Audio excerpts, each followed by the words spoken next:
suggestion. I have another sort of like chitty chatty thing while we're sort of in that owned by Wizards of the Coast / Hasbro mindset. Hello, D and B crew. I run a regular campaign where my players solve murder mysteries in Waterdeep. While I'm preparing to send them to the Dread domains for a change of pace, I need a few more cases for them to solve on home turf. Any suggestions, plot hooks, or characters you'd like to suggest? Which was suggested by Jamick. Solving mysteries in Waterdeep, is that what they said? They're solving mysteries in Waterdeep. Okay. Okay, so I think that my favorite... Jacob's already got No. I grin got on something his in the face. hopper, but I'm happy to let other people go. I think like one of my favorite things for dispensing information is you could have a series of community message boards, and you could have a series of cryptic posters or something like that show up. And then, maybe the party wants to investigate them and maybe they don't, or maybe they wait till a pattern is revealed, and then you can come up with some sort of spooky cult that's been abducting people or pets, or maybe it's like Waterdeep Amway and people just can't get out of the meeting without feeling bad, so they've been trapped there for weeks and weeks and weeks, and they keep just racking up the catering bill, which is then sent to their families and interpreted as ransom demands, but it's really just a bunch of people who've been suckered into an MLM and they're too polite to leave. Well, there you go. There's your whole campaign. There you are. So what specifically are they looking for? Like a case to solve? Yeah, a case to solve. A murder mystery. So here's... Or something. Here's one of my absolute favorites. I did this. I kind of wrote this for a friend's Firefly game a while ago. And I found out they recently did something similar in Rime of the Frost Maiden, but... one thing that I wrote and really like to use is the accidental crime boss. Is somebody who is in charge of a crime syndicate or like a local chapter of a crime syndicate. So you could use the Zentarim in this case if you wanted to, if you're setting in Waterdeep in the Forgotten Realms. In charge of a cell, but somebody who is just a grifter but got stuck there. Like they were like, the ghost is going to show up at 3 o'clock. And it was just the ghost died a week ago, and this random guy just kind of showed up randomly to this house, and they're like, you must be the ghost. And he's like, yeah, I am the ghost. Yeah. And gets installed like accidentally in like as the head of this local crime unit. And gets stuck there, essentially running this crime unit. They're very good at it, but they want to go, but they can't go because if they find out the truth, they're going to kill him.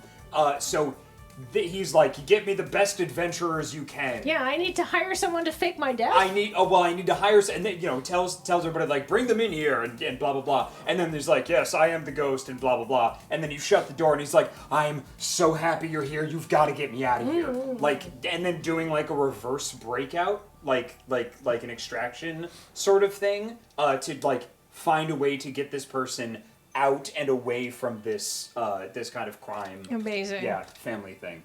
Yeah. The reverse moist von Lipwig. Yeah, very good Discworld reference.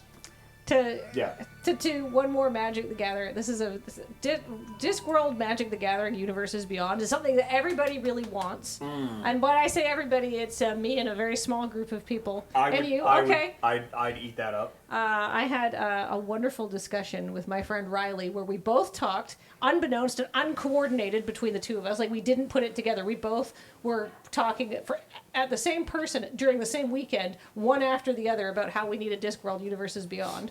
And he was like, did you coordinate this? And we're like, no. And then we had a long argument about which Discworld series was best, sub-books were best. Oh, I walked into the right time. Yeah. Well, actually, while you're thinking about that kind of things, I do want to finish up. We had a really good question about some adventures or mysteries, murder mysteries, kinds of things that could be solved in Waterdeep.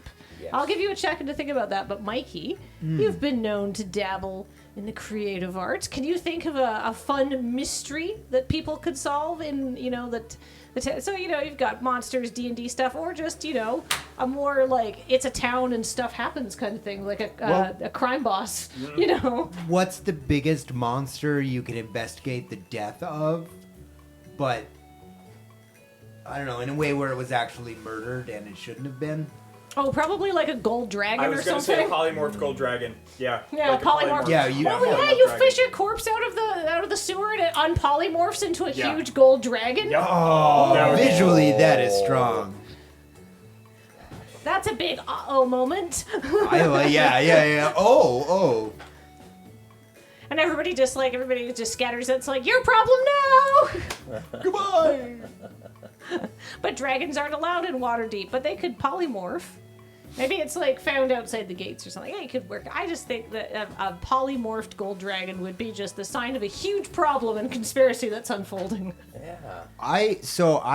We had talked about this yesterday, so this is connected. I did not know what a blobfish looked like, not under, like when it's like in the deep and it's Yeah. just like a normal flat fish. Yeah. And like, we just ruin these guys and make fun of them? Yeah.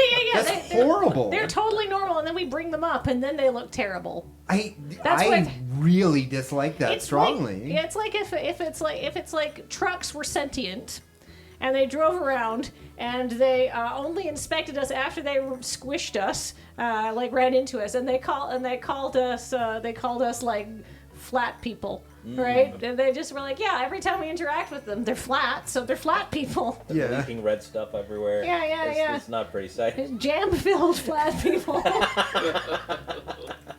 Can I ask a scholarly question? Yes. Have any of y'all ever read the book Flat World? No. It is a book written in 2 dimensions. Or Flatland, maybe? Sorry, Oh. Flatland is what it's called. My bad, I think I said it wrong. Oh, chat is all about it.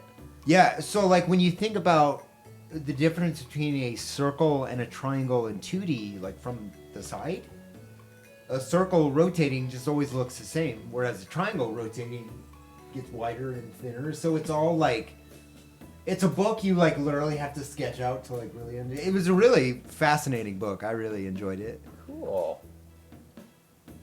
All right, Andy, do you got an adventure hook for us? I used to really love mysteries when I was like in, I guess, middle school age, even though I didn't go to a middle school. I had the elementary school, high school thing, without a middle school in between, but I digress. Anyway, but huge into mysteries, and I loved the puzzles that they were, and it was something huge involving lots of people in different places at different times that you had to solve. It's almost like a farce that way, where everybody is off stage doing something important within a certain time frame. And I'm less interested in what the interesting Waterdeep and D&D elements would be, and more as how you would build that mystery. What is the most intriguing step-by-step thing? Which is an unhelpful thing to say, but that's the bit that I like about mysteries, is really how they're constructed rather than sort of fascinating big set pieces. But that's also hard to do in a D&D campaign. It's hard to construct things precisely when they can just say, you know what, we're going to stop doing the thing that you've prepared, and we're going to go off 400 kilometers the other direction and talk to random NPCs you have to make up. Yeah, Andy, you are describing the problem I have been hitting my head against for 2 years. Really? Yeah, but gets crazy looking eyes. I think I finally cracked it. Excellent. As long as everybody's cooperative, I suppose, because there's an element to that of a mystery. Is there anything to DMs reading books on magic, specifically like card forces and stuff, so you can figure out how to like make them choose what you want them to choose? Oh, almost like sort of a con artist style, like social engineering. Well, I've been around a few like really good sleight of hand magicians, Randy Pitchford included, and wow, I lost my train of thought because I was trying to not crash the bus. What was I talking about? Sleight of hand magicians. When he told me, he's like, you're going to get the 5 of spades. Mm-hmm. And I was like, no. And yeah, every single time I pulled a card, I was like, I'm picking this one. Like, there's so much sleight of hand of making people choose cards that, yeah, I think like magic logic in DM land would be interesting.